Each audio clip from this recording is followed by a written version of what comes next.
사도행전은 하나님의 역사가 우리 인생 가운데 들어오는 굉장히 귀중한 책입니다. 특별히 지난주에는 스데반의 순교를 저희가 함께 설교를 통해 묵상하고 나누었습니다. 스데반의 죽음의 의미가 무엇입니까? 스데반의 설교의 그 긴 설교의 핵심은 바로 이것이라고 지난주에 설명드렸습니다. 아브라함을 택하신 이후에 유대인들에게, 이스라엘 백성들에게 율법과 성전과 그리고 할례를 통해서 예수님 앞에 구별되어지고 속해졌을 때 영생과 세상 가운데 승리한다라는 그 예수님만을 추구하고 예수님을 따라 사는 인생의 부르심을 고백하라는 것. 그러나 유대인들은 그 오히려 할례와 율법과 성전이 하나님 앞에 선택받은 자신들의 우월감으로 표현하고 있기에 스데반은 너희들의 마음이 하나님을 떠났다라고 지적을 했습니다. 예수 그리스도를 믿고 자신의 삶 속에 그분을 전하는 것이 우리의 부르심인데 어찌 너희는 하나님을 잊어버리고 자신을 높이는 자신의 왕국을 세우고 있는가? 그것이 스데반의 설교였습니다. 그 설교를 들은 지도자들은 마음에 찔림이 있어 이를 갈고 소리를 지르며 돌을 들어 스데반을 죽였죠. 이 죽음을 통해서 교회 안에는 핍박이 찾아옵니다. 오늘 본문 4절을 같이 읽겠습니다. 시작. 한편 뿔뿔이 흩어진 사람들은 가는 곳마다 복음의 말씀을 전했습니다.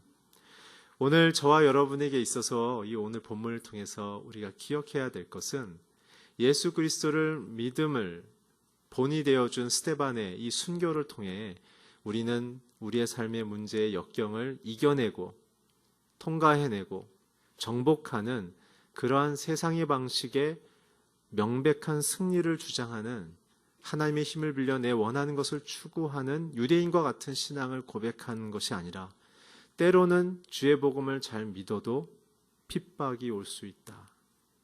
이 얘기는 무엇을 주는 메시지입니까? 핍박이 오든 핍박이 오지 않던, 승리가 있던 승리가 오지 않던 우리에게 가장 중요한 것은 내 인생의 생명 되시고 구주 되시는 예수 그리스도를 참되게 믿는 그 믿음을 나는 따라 살고 있습니다. 그 믿음의 고백대로 살아내는 것이 성도의 부르심입니다.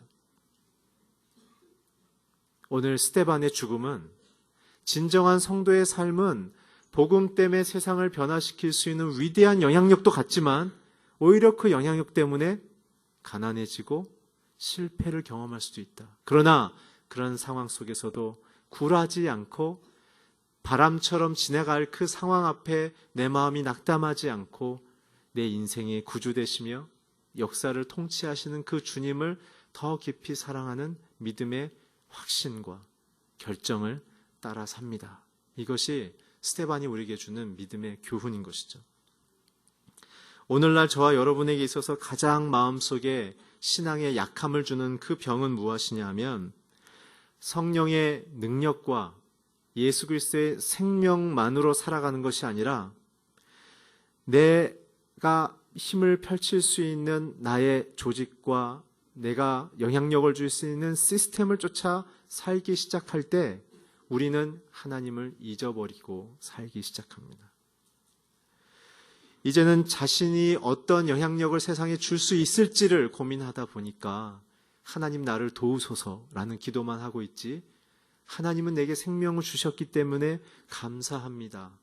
그 생명 대신 예수님을 내가 선포하며 전하겠습니다. 라는 증인된 삶에 대한 본질적인 변화와 하나님과의 관계의 친밀감에 대해서는 우리는 굉장히 놓치고 있다는 사실입니다.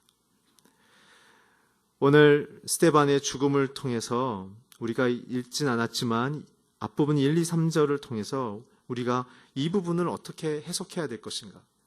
예수님을 믿고 있을 때, 그것도 잘 믿고 있을 때 찾아온 역경과 어려움 속에서 우리는 어떻게 반응하게 되어지는가? 또한 하나님은 그 속에 우리를 어떻게 인도하시는가를 잠깐 살펴보겠습니다. 우리 본문 1절부터 3절을 자막을 통해 읽어주십시오. 시작. 네, 자막을 네, 제가 읽으면 되겠군요. 제가 읽어드리겠습니다. 사울은 스데반이 죽게 된 것을 당연하게 여겼습니다. 그날이 예루살렘 교회에 큰 핍박이 일어나 사도들을 제외한 모든 사람들이 유대와 사마리아로 뿔뿔이 흩어졌습니다. 경건한 사람들이 스데반의 장례를 치르고 그의 죽음을 몹시 슬퍼하며 울었습니다. 그러나 사울은 교회를 파괴하면서 집집마다 돌아다니며 남자와 여자를 가리지 않고 끌어내 그들을 감옥에 보냈습니다. 스데반의 죽음 이후에 사도 바울 이전에 이 사울은 스데반의 죽음을 굉장히 당연하게 여겼다는 사실입니다. 왜 그렇게 생각했을까요? 그것은 사울 마음속에 하나님을 의지하거나 하나님이 원하시는 그 목표를 잃어버리고 자신이 갖고 있는 종교적인 지식, 그 지식을 통한 자기의 삶의 열정과 열심을 통해 무엇이 옳고 그른지를 자신이 판단하고 있었기 때문에 그렇습니다. 그렇기 때문에 자신이 알고 있는 종교적인 지식과 기준에 의하면 스데반의 이야기는 전통을 파괴하는 이야기요, 그들의 민족성의 정신을 부정하는 이야기이기 때문에 죽어야 마땅한 것이었죠. 사울 자신의 기준에 의한 스데반에 대한 평가였습니다.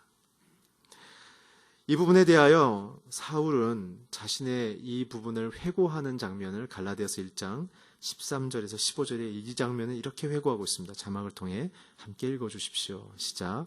내가 전에 유대교에 있을 때 한 행위에 관해 여러분이 이미 들었을 것입니다.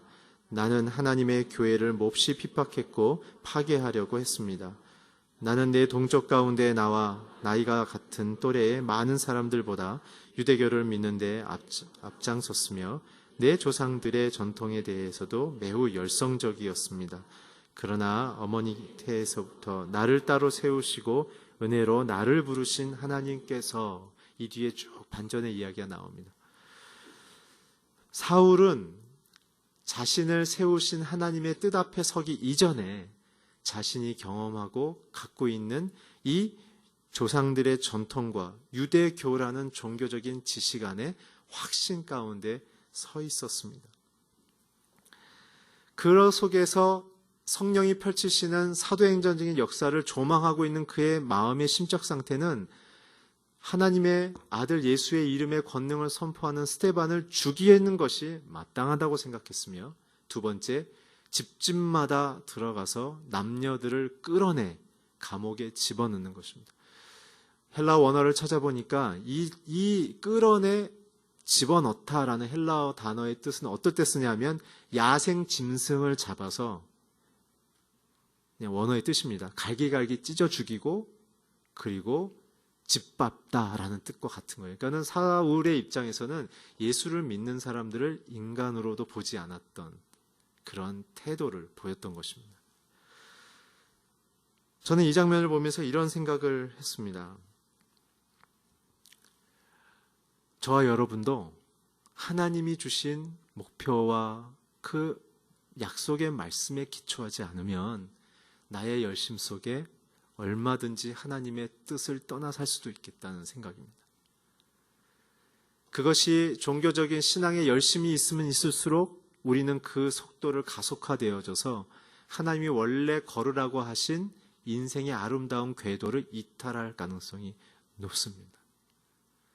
오늘 저와 여러분의 마음속에 하나님이 허락하신 인생의 목표와 그 뜻들이 무엇인지를 깊이 묵상했을 때 우리의 인생 가운데는 하나님의 역사가 온전하게 이루어지기 시작합니다.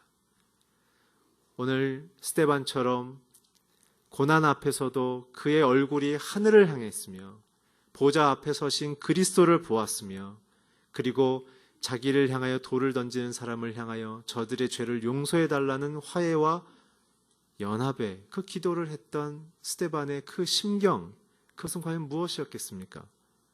바로 나를 살리신 예수 그리스도가 스데반 안에 있었기 때문에 그런 것입니다.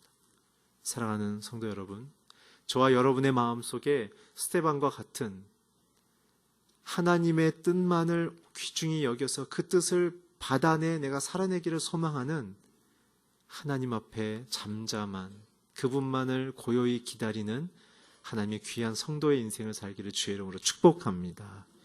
그것이 복을 받는 길입니다. 특별히 이 장면에 대해서 사도 바울이 디모데에게 권면했을 때 자신의 실패를 기준으로 또다시 교훈을 합니다. 디모데전서 1장 13절에 함께 이 내용을 보도록 하겠습니다. 시작. 내가 전에는 회방꾼이요 핍박자요 폭행자였으나 오히려 긍휼히 여김을 받은 것은 내가 믿지 않을 때 알지 못하고 행했기 때문입니다. 그렇게 깊은 학문이 있었지만 사도 바울이 된 사도로서 부름받은 후에 그 장면을 봤더니 나는 옳다고 행동했던 나의 장면들이 회방꾼이요 핍박자요 폭행자였다는 사실을 그가 고백한 것이죠. 예수님을 만나면 저와 여러분 안에 있는 죄가 드러나는 것입니다. 놀라운 사실은 이 드러난 죄를 향하여 주님 앞에 회개하여 돌이키면 우리의 마음속에 긍휼히 여김을 받고 우리의 마음에 참된 자유를 경험하는 것입니다. 저는 이러한 사울을 받아주신 예수님의 사랑이 너무나 놀랍다고 생각합니다. 예수님의 사랑은 회방자요 핍박자요 이 하나님을 대적했던 그의 인생마저도 녹이는 깊은 사랑이십니다. 오늘 저와 여러분의 인생을 사랑하고 계십니다.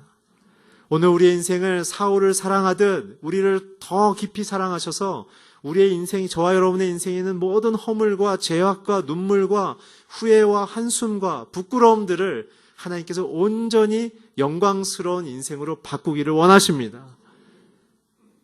우리 자신을 묵상하면 저도 그렇습니다. 제 자신을 묵상하면 정말 부끄럽고 소망이 없어요. 그러나 그러한 저를 사랑하신 예수님을 묵상하면 힘이 나고 용기가 나는 것입니다.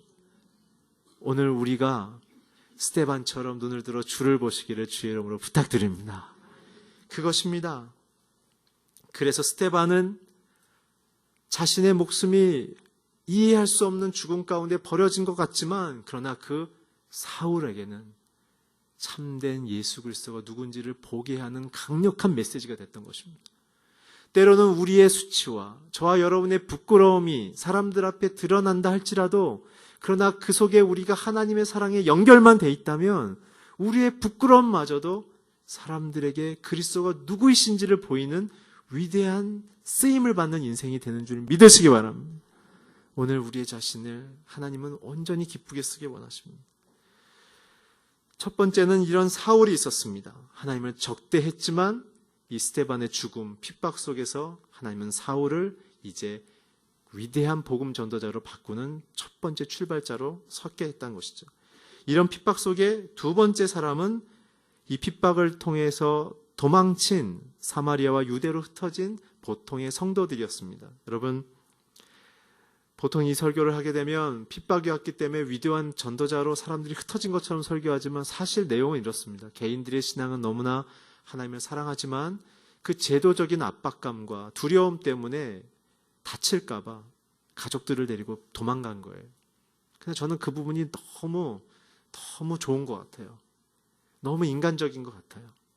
세상은 자꾸 영웅을 얘기하지만 성경은 죄 있고 결함 있지만 그러나 부끄러워도 하나님의 그 옷자락 끝자락을 붙잡고 어떻게든 하나님 앞에서 떨어지지 않으려는 저와 여러분의 심경을 갖고 있는 성도들의 모습이 굉장히 많이 기록되어 있어요. 근데 정말 제가 위로를 받는 것은 두려워하고 핍박을 피해서 예루살렘을 떠난 이들을 통해 하나님이 이들을 귀중히 사용했다는 사실이에요. 예수님 말씀하셨죠. 예루살렘뿐만 아니라 온 유대와 사마리아와 땅끝까지 너희는 나가야 할 것이다. 근데 이들은 안 나갔어요. 왜 그랬을까요? 반전의 드라마를 그들이 경험했기 때문에 그래요. 예수님을 믿기 때문에 사면초가에 빠졌던 사도행전 1장의 내용처럼 그들은 어찌할 바를 몰라 마가의 다락방에 숨어 있다가 성령이 임하시자 그들을 잡아 죽이려고 했던 6월절에 가득한 로마 정치인들과 민족 지도자들 앞에서 요엘 선지자의 복음을 선포하자 3,000명이 회심했어요. 3년 만에 5만 명이 됐어요. 여러분이 그런 교회 성도라고 생각해 보세요. 그 교회 떠나고 싶으세요? 저보고 나가라는 눈빛으로 이렇게 쳐다보면 너만 나가면 되지 않냐 뭐 그런 눈빛으로 이분들은 나빠서가 아니라 그 은혜의 도가니에서 나가고 싶지가 않았던 것이었어요. 그러나 어쨌건 하나님이 핍박을 허락하셔서 그들은 예수님의 사도로서 세상에 타의로서 밀려나갔지만 하나님은 그것도 자랑스러워 하신 거예요. 사랑하는 성도 여러분, 우리는 어떻게 100% 하나님 앞에 기꺼이 자발적으로 순종할 때도 있지만 대부분은 순종을 갈등할 때가 참 많잖아요. 근데 기뻐하세요. 하나님은 그 마음도 귀하게 받으십니다. 근데 조금 힘든 거는 핍박을 주신다는 거예요. 하 목사님 말씀하셨어요. 익숙한 곳을 떠나십시오. 익숙한 곳에는 저와 여러분의 왕국이 있을 뿐입니다. 그곳에는 하나님이 안 계십니다. 하나님은 광야에 계십니다. 저는 그 설교를 잊을 수가 없습니다.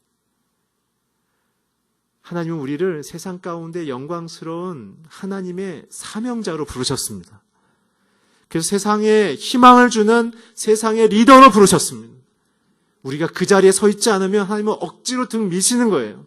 나가라. 나가라는 거예요. 저는 어떤 젊은 부부의 간증을 들었어요. 첫째 아이를 예쁘게 낳았어요. 근데 둘째 아이를 낳는데 둘째 아이가 문해증, 정확한 표현인가요? 아이가 뇌가 없이 그냥 이렇게 식물인간처럼 사는 거예요. 제가 그 부모라면 정말 절망하고 무너졌을 거예요. 둘이 번갈아 가면서 24시간 아이에게 붙어서 지내는데 그들이 쉴 때는 뭐 하나 보면 자기의 둘째 아이와 같은 처지에 있는 어려운 가정들에 가서 봉사를 하더라고요. 가서 아무 말 얘기 안 한대요. 그냥 손잡아주고 같이 울고 온다는 거예요. 근데 그 사람들이 아무 문제 없는 봉사자들이 왔을 때보다 그 부부가 갔을 때 굉장한 감동을 얻는다는 것이죠. 여러분, 핍박이 꼭 나쁜 건 아닌 것 같아요. 힘들지만 핍박이 왔을 때 저와 여러분이 무엇을 기도해야 된다고 말씀드렸습니까? 하나님, 선하신 하나님이 내게 이 일을 왜 허락하십니까? 그 속에는 하나님의 사명이 있습니다. 가정 때문에 어려우십니까? 개인의 문제 때문에 어려우십니까? 재정 때문에 어려우십니까? 그거 아무나한테 주는 거 아닙니다. 그 문제를 겪고 계신다면 굉장히 여러분은 You are so special. 굉장히 스페셜한 분입니다. 그 속에 하나님이 계십니다. 그 문제 속에 하나님을 만나시길 주의 이름으로 축원합니다. 문제가 길수록 은혜는 깊어집니다. 문제의 난이도가 높을수록 하나님이 함께 하심이 가까우신 것입니다. 오늘 이 핍박받은 자들은 신앙생활 잘하고 있고 구제도 잘하고 있고 복음도 잘 전하고 있는데 왜 이런 일이 왔습니까? 라고 생각했겠지만 그들이 유대와 사마리아에 들어갔을 때 자신들을 통하여 일어난 역사를 보며 그들은 기뻐했습니다. 사랑하는 성도 여러분, 저와 여러분은 이런저런 여러 가지 어려운 문제를 다 안고 살지 않습니까? 그러나 문제만 본다면 우리는 낙심합니다. 그러나 그 문제를 통해 나를 성장시키고 성숙시키고 나를 통하여 하나님의 역사를 일으키실 그 하나님의 기대를 생각한다면 우리는 가슴 벅찬 것입니다. 오늘 하나님의 그 놀라운 쓰임을 받는 저와 여러분이 되기를 주의 이름으로 축원합니다. 세 번째 사람은 경건한 사람입니다. 이들은 예루살렘을 떠나지 않고 스데반의 그 시신을 거두어서 장사 지냈으며 장사 지낸 이후에 그들은 크게 통곡하고 울었다고 했습니다. 그 울음의 이유는 기록하고 있지 않지만 그러나 이들의 표현은 경건했다고 얘기했습니다. 그들의 울음의 내용을 무엇이었을까 개인적으로 묵상했을 때 아마 그런 현실에 대한 인간의 무력함이 아니었을까 싶습니다. 하나님이 아들을 통하여 우리의 인생을 구원하신 복음을 주신 것을 받아들이고 확신하는 것, 그걸 통하여 로마와 예루살렘과 온 유대와 사마리아를 변화시키려는 그 아버지의 기대를 갖고 있는 것도 알고 있지만 그 선봉에 섰던 스데반이 순교함을 통해 우리 자신의 무력감, 하나님은 위대하시지만 인간이 갖고 있는 한계의 무력감 앞에 우리 보고 어떻게 해야 합니까? 라는 울음이 아니었을까? 저와 여러분이 그런 울음 속에 많이 접하고 계시지 않습니까? 우리의 기도 속에, 우리의 묵상 속에 하나님 선하신 분이고 능력이 있으신 분임은 분명하지만 하나님 이 문제 정말 내 앞에 주셨는데 내가 할 수 있는 게 없습니다. 답답합니다. 그때는요, 방법이 이것입니다. 우는 거예요. 하나님 앞에 호소하고 울었을 때 그분의 뜻과 나라가 우리에게 임하기 시작하는 것입니다. 이 울음의 의미는 무엇입니까? 나의 무력함을 하나님 앞에 폭로하는 것입니다. 팔복에 처음에 나와 있는 마음이 가난한 자는 천국을 소유하겠다는 것이 바로 이 울음의 정신인 것입니다. 오늘 복음 안에 살아가는 귀한 성도 여러분, 주님을 사랑하셔서 하나님께 더 가까이 나가기를 소망하는 귀한 성도 여러분, 그러나 현실 가운데 답답함과 무력증 속에 빠져있는 우리의 한계 속에 저와 여러분은 무엇을 묵상합니까? 내 실력의 부족과 사람들이 내 말을 따라주지 않는 답답함과 원망한 마음들이 우리의 마음에 차 있다면 우리는 울음의 자리로 돌아가야 합니다. 그 고민 속에는 하나님의 역사가 없습니다. 가족에 대한 섭섭함, 지인에 대한 섭섭함 속에는 하나님의 역사가 있을 수 없습니다. 저는 2015년이 지나가면서 우리의 삶 속에 모든 섭섭이들이 나가기를 주의 이름으로 축원합니다. 하나님만을 붙잡아야 합니다. 하나님만의 나의 능력임을 고백했을 때 우리는 살아날 수 있습니다. 자, 이러한 세 부류의 사람들을 통하여 이제 흩어집니다. 흩어지는데 우리가 처음 읽었던 4절의 내용처럼 갑자기 누가는 여러 사람 중에 빌립을 집중하기 시작합니다. 우리 4절을 한 번 더 같이 읽어주시기를 바랍니다. 시작. 한편 뿔뿔이 흩어진 사람들은 가는 곳마다 복음의 말씀을 전했습니다. 왜 빌립에게 집중을 했을까요? 빌립은 어떤 사람이었습니까? 빌립은 예수님을 처음 만났을 때 예수님을 만난 그 기쁨 때문에 유명한 말, 와 보라는 초대를 했던 그러한 열정 있는 사람이기도 했지만 예수님을 따르는 장면들을 보면 굉장히 이성적인, 합리적인, 현실을 분석하기에 급급한 신앙과는 조금 거리가 있는 리더였던 것을 발견합니다. 요한복음 6장 5절에서 6절에 보게 되면 예수님을 따랐던 수많은 사람들, 남자만 5,000명이 되어지는 그 사람들이 밥을 먹을 수 없게 되자 예수님께서 그들에게 먹을 것을 주라 했을 때 그가 빠른 계산을 하죠. 200데나리온이나 부족합니다. 돈을 주십시오, 예수님. 그는 예수님의 그 권능을 잘 이해하지 못했습니다. 또한 요한복음 14장 8절 9절에 보게 되면 예수님께서 죽으시는 자기의 십자가의 죽음을 설명하는 굉장히 중요한 시간 성만찬과 세족식 속에 뭐라고 얘기했습니까? 세족식하고 성만찬 하는 중에 갑자기 질문합니다. 선생님, 우리한테 하나님 좀 보여주세요. 메시아를 앞에다 두고. 그러니까 예수님 뭐라고 그랬습니까? 나를 본 자는 아버지를 본 건데, 빌립이 아마 저와 여러분과 같은 심경의 사람이었던 것 같습니다. 이성적이고 논리적이고 경험해야지만 믿을 수 있는 그러한 현실적인 남자였던 것 같습니다. 오늘 그러한 빌립이 오늘 예수님을 믿고 따르던 공동체가 핍박을 통해 흩어짐을 통해 갑자기 주목을 받고 성경의 저자가 그를 영화처럼 집중하기 시작합니다. 성경은 누가는 왜 특별히 빌립에게 집중했을까요?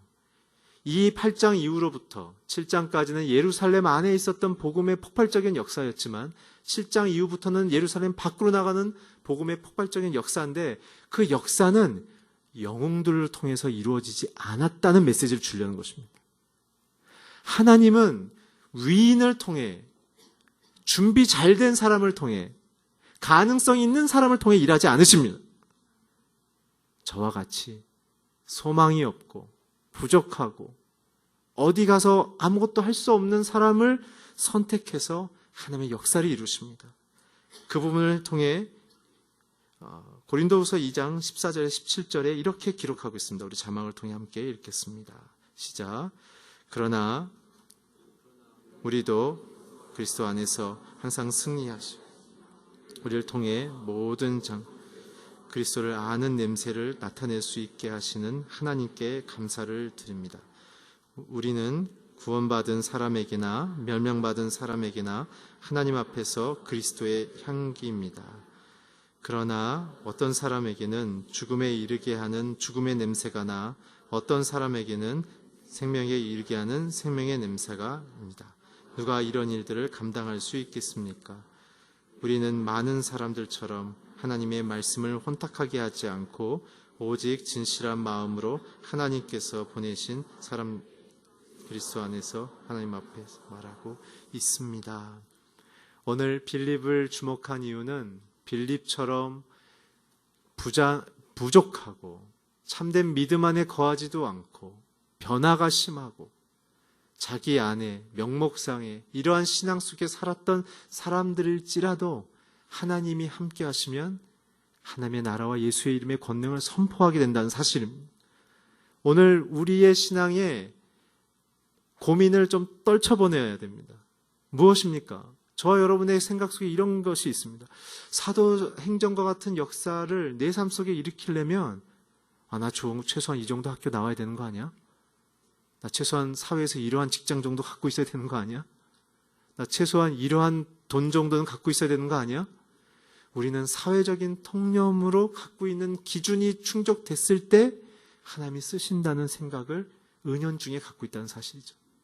오늘 누가가 빌립을 찝으면서 우리한테 얘기한 그 의도는 사람의 준비됨이 중요한 것이 아니라 하나님의 선택함이 중요하다는 사실입니다. 오늘 저와 여러분의 인생 속에 하나님의 눈앞에 서기를 주의 이름으로 축원합니다. 내 자신을 묵상해서 자기 안에 있는 저와 여러분의 안에 있는 열등의식 속에 좌절하고 넘어지고 하나님의 눈을 피하여 하나님도 나를 쓰지 않을 거라는 그런 부끄러운 나 자신을 내가 인정하지 않는 그런 신앙이 있다면 오늘 빌립을 통해서 자유를 얻기를 주의 이름으로 축원합니다. 하나님은 여러분들 모두를 쓰기 원하십니다. 여러분들의 가정을 쓰기 원하십니다. 자녀를 쓰기 원하십니다. 하나님께 드리십시오. 그것입니다. 그래서 빌립의 마음속에는 자신의 부끄러운 삶이지만 그럼에도 불구하고 자기에게 주신 하나님의 나라와 예수 그리스도의 이름을 선포하는데 그는 충실했습니다. 그의 행동은 무엇이었습니까? 우리 6절을 한번 같이 읽겠습니다. 시작. 빌립의 말을 듣고 그가 일으키는 표적들을 본 사람들은 모두 그 말을 주의 깊게 들었습니다. 6절을 보니까 빌립이 가는 곳마다 복음을 전하니까 두 가지 현상이 일어났어요. 첫 번째는 그들이 마음을 열고 굉장히 귀중하게 들었다는 사실이에요. 여러분, 말을 잘한다고 사람들이 복음을 받아들이는 게 아닙니다. 저와 여러분 안에 예수 그리스도가 있어야 합니다. 예수님이 있으면 우리가 말이 어눌해도 그들의 마음은 움직입니다. 모세를 기억하십시오. 주님, 나는 혀가 뻣뻣하고 둔해서 나는 말할 수 없습니다. 하나님의 선택이 임하자 모세를 통하여 출애굽이라는 어마어마한 역사가 일어나지 않습니까? 오늘 우리의 실력이 하나님은 갇히지 않습니다. 오히려 연약하고 가난한 자를 통하여 하나님의 능하심이 선포됩니다. 사도 바울은 그래서 이렇게 또한 고린도 전서 1장 26절부터 29절에 이렇게 우리를 권면하며 위로하고 있습니다. 우리 자막을 통해 함께 읽겠습니다. 시작. 형제들이여, 여러분의 부르심을 생각해 보십시오. 육신적으로 지혜 있는 사람이 많지 않고 능력 있는 사람도 많지 않고 감은 좋은 사람도 많지 않습니다. 그러나 하나님께서는 지혜로운 사람들을 부끄럽게 하시려고 세상의 어리석은 것들을 택하셨고 강한 것들을 부끄럽게 하시려고 세상의 약한 것들을 택하셨습니다. 또한 하나님께서는 잘난 체 하는 것을 없으시려고 세상의 천한 것들과 멸시받은 것들과 아무것도 아닌 것들을 택하셨습니다. 이는 어떤 육체라도 그분 앞에서 자랑하지 못하게 하려는 것입니다. 하나님이 우리를 무가치하게 여겨서 사도 바울이 이렇게 얘기한 게 아니라 진짜 인생의 승리의 핵심 컨텐츠는 예수 그리스도라는 얘기를 하려는 것입니다. 여러분들이 갖고 있는 달란트와 재능과 지식 그 많이 갖고 계신다면 그만큼 많이 주를 위하여 헌신하십시오. 혹은 많이 갖고 있지 않다 할지라도 중요한 것은 그것으로 사람을 변화시키는 것이 아니라 저와 여러분 안에 계시는 예수 그리스도를 통하여 세상은 변해간다는 사실입니다. 오늘 먼저 우리가 그 은혜에 누리며 우리 자신이 변해가는 복이 있기를 주의 이름으로 축원합니다. 오랜 신앙 속에 굳어져 있고 습관해져 있고 모든 것이 익숙해져 버리는 마음들이 있다면 오늘 우리의 마음을 과감하게 돌판을 깨듯 우리의 상식 속에 있는 신앙의 그 추측 가능한 모든 계산들도 돌판을 깨듯 깨버리고 인격적인 주님 앞에 서서 주님 내가 어떻게 해야 합니까? 그분의 인격적인 육성을 듣는 역사가 일어나길 주의 이름으로 축복합니다.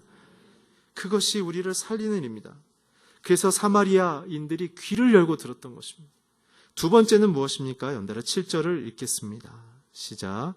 많은 사람들에게 붙었던 더러운 귀신이 찢어질 듯한 소리를 지르며 떠나갔고 많은 중풍병자들과 지체장애인들. 두 번째, 복음의 메시지가 선포되자 사람들이 듣기 시작했다는 것. 두 번째는 무엇입니까? 복음이 선포되자 귀신들이 떠나고 병이 났다는 사실이에요. 예수님이 이 땅에 오셔서 하신 것이 무엇입니까? 천국 복음을 선포하시고 말씀을 가르치시고 질병을 낫게 하셨죠. 그 가운데 귀신을 쫓는 일도 많으셨습니다. 교회는 하나님이 통치권자임을 선포하며 믿는 자들의 모임입니다. 그 얘기는 무엇입니까? 누가 우리의 참된 아비임을 고백한다는 것입니다. 아비를 떠난 자들은 다 마귀의 자식이라고 성경은 얘기합니다. 이것은 그들을 폄하하는 것이 아니라 통치의 권위 구조를 설명하시는 겁니다. 오늘 저와 여러분의 마음속에 하나님의 뜻과 그 권위를 인정하지 않는 영역이 있다면 오늘 그 자리는 세상의 영의 지배를 받는 것이라고 성경은 이야기하고 있습니다. 오늘 우리의 모든 생각 속에, 모든 감정 속에, 모든 육체 속에, 가정 가운데 예수님이 주되심을 선포하기를 주의 이름으로 축원합니다. 모든 가정마다 성령의 충만이 임할지어다. 성령의 기름 부음이 임할지어다. 6월절에 있었던 문설주에 발랐던 어린 양의 보혈처럼 오늘 저와 여러분의 심령 가운데 하나님의 그 인치심이 있음을 통해 사단이 우리를 손대지 못하게 되는 그런 존재가 성도라는 사실입니다. 오늘 우리의 마음속에 지성적인 신앙, 감정적인 신앙, 이성적인 신앙, 행동 중심적인 신앙보다 더 높이 있어야 될 것은 예수 그리스도를 높이는 신앙입니다. 주님을 높일 때 우리의 인생에 영적인 승리가 찾아옵니다. 그 결과가 어떻게 됐습니까? 8절을 함께 보겠습니다. 시작. 그리하여 사마리아 도시 안에 큰 기쁨이 생겼습니다. 도시가 기쁨으로 충만했다는 사실입니다. 교회가 아니라 도시가 기쁨으로 충만했다는 사실입니다. 이 기쁨의 핵심은 무엇입니까? 사단으로부터 노연하게 되고 세상의 지식으로부터 복음이라는 지식으로 생명의 내용으로 돌아서게 되는 예수 그리스도를 인격적으로 만나는 사건인 것입니다. 오늘 우리 안에 기쁨이 무엇이겠습니까? 예수 그리스도십니다. 오늘 우리가 왜 우울합니까? 왜 근심합니까? 왜 문제에 넘어집니까? 넘어질 수는 있습니다. 그러나 다시 일어나며 기뻐하지 못하는 그 약해진 이유가 무엇입니까? 우리 안에 예수님이 주시는 그 자유와 회복과 치유의 감격보다 내가 갖고 있는 논리가 더 크기 때문에 그렇습니다. 오늘 예수 그리스도와 함께 죄사함과 치유함 받은 기쁨으로 들어가는 저와 여러분이 되기를 주의 이름으로 축원합니다. 어려움을 피할 수는 없습니다. 어려움을 돌파할 수 있는 핵심은 그 주님을 선포하며 나가는 것입니다. 주님이 내게 이를 행하셨을까? 내게 무엇을 이루길 원하셨을까를 기대하는 마음, 그것이 기쁨의 시작인 것입니다. 자신에게 선포하십시오. 예수 그리스도의 죄사함이 나에게 기쁨입니다. 예수님의 함께하심이 내 기쁨입니다. 예수님의 이끄심이 나의 기쁨입니다. 예수님의 통치하심이 나의 기쁨입니다. 이 고백 속에서 벗어나면 우리는 굉장히 나이스하게 사는 것 같지만 사실은 역사의 결정권자의 결정권 밖에서 고아처럼 살게 되는 것입니다. 오늘 사마리아는 빌립이라는 불완전한 신앙인 성도를 통하여 완전하신 예수님을 보았습니다. 오늘 우리 또한 복음 앞에 섰을 때 그 자유와 기쁨으로 돌아가기를 주의 이름으로 축원합니다. 그 이후에 이런 일이 있습니다. 길기 때문에 제가 읽진 않겠습니다. 사마리아의 도시 안에 큰 이 유명한 한 남자가 있어요. 시몬이에요. 마술사예요. 이 사람이 얼마나 기괴한 일을 했는지 하나님의 일인 줄 알고 사람들이 착각했어요. 여러분, 호기심의 신앙은요, 하나님을 제대로 보지 못합니다. 저와 여러분의 신앙은 호기심이나 막연하거나 이러한 신앙으로 가서는 안 됩니다. 예수님을 인격적으로 만나고자 하는 그 인격적인 만남에 대한 소망이 있어야 합니다. 오늘 주님이 우리에게 말씀하고 계십니다. 그 주님의 음성을 들어야지 어떤 능력 있고 유명한 사람들의 메시지와 그 행동을 보면서 그것이 마치 하나님인 것처럼 생각한다면 우리는 기쁨을 빼앗깁니다. 이 뒤에 보면은 시몬이 많은 일들을 했지만 사람들이 기뻐하지 않았다고 표현되어 있습니다. 왜 그렇습니까? 그 안에 예수님이 없어서 그렇습니다. 예수 그리스도를 닮은 자들이 그 어떠한 공동체에 들어가든지 그 사람이 머무는 곳마다는 아까 우리 읽은 것처럼 그리스도의 향기가, 이 퍼퓸이 퍼지게 되어 있는 거예요. 향수를 쓰시죠? 그 향수가 있을 때 어떻게 해요? 아, 그 사람이 있구나, 이런 생각도 들을 때도 있지 않으십니까? 마찬가지인 거예요. 여러분, 한 분께서 여러분들의 가정에 들어갔을 때 사람들이 여러분들을 통해 그리스도의 향기를 맡으면서 행복해하는 거예요. 여러분들이 가는 지역사회 모임 속에 여러분들이 가는 곳마다 여러분들이 나타나면 사람들이 일어나고 웃으며 반기며 다가오는 것이, 여러분들이 직장을 가면 사람들이 여러분들을 반갑게 맞이하는 거예요. 왜요? 우리 안에 생명이 있으니까.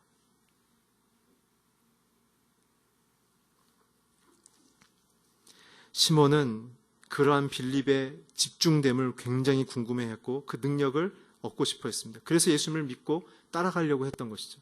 결국 나중에 묻죠. 그 능력을 어떻게 얻을 수 있습니까? 저는 이 부분을 이렇게 해석합니다.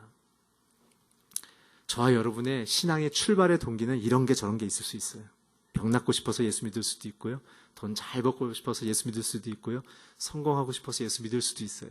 우리 자식이 잘 됐으면, 나았으면 하는 마음속에 예수 믿을 수도 있어요. 근데요, 출발은 그럴 수 있지만, 그러나 신앙을 통해서 점점 깊어지면 깊어질수록 빌립처럼, 베드로처럼, 요한처럼 저와 여러분의 인격과 삶과 신앙의 고백이 예수님을 닮아가기 시작해야 됩니다.